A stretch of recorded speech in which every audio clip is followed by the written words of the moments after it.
So Bob, you've spent a big part of the last 10, 20 years worried about retirement. Why is this such a passion of yours? Well, it comes from first need.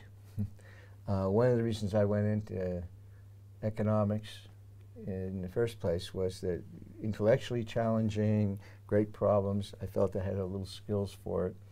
But frankly, it also was driven from a very early age to the idea that this is an area that if I could make a contribution, it could make a big impact on people.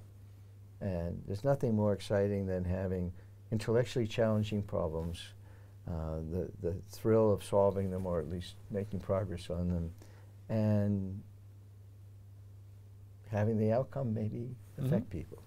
And as you know, we look at retirement, it is a challenge today in the 21st century, partly just simple demographics.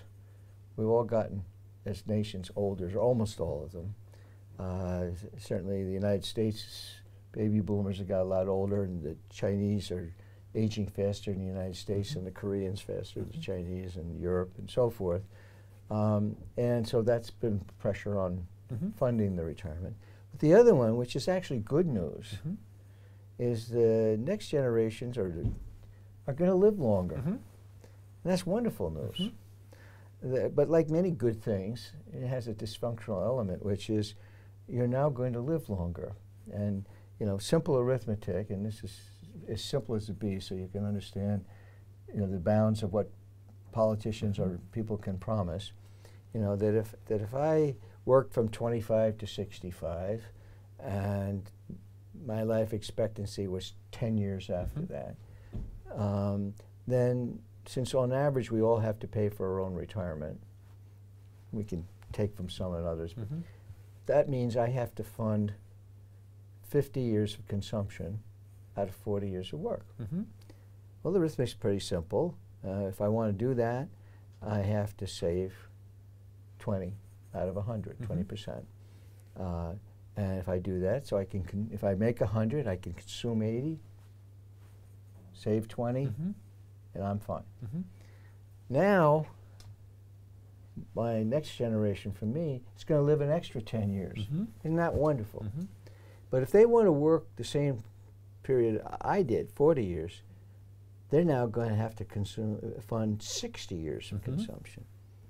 Well, the arithmetic is equally simple.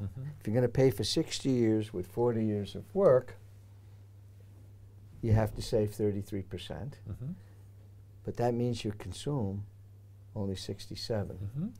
So I'm consuming 80. If they want to work the same as I do, they're going to only consume 67. So they have to take a lower standard of living and save more. But that's not so bad. They'll get 20 years retirement. I only got 10. And they'll get to live longer, which is kind of cool. Suppose they say, no, no, no, no, you don't understand. I want to live the same as you do. I said, okay, that's fine. Well, that's simple. The only way you can do that is if you only save 20 and spend 80. Okay, if we save 20, how much retirement can that do? Well, it's 60 years, 20, 12. Well, 12 years retirement instead of 10, it's more. But how many years of work? 48. Right. So you have to work longer. So you either save more, consume less, or work longer, or some combination in between.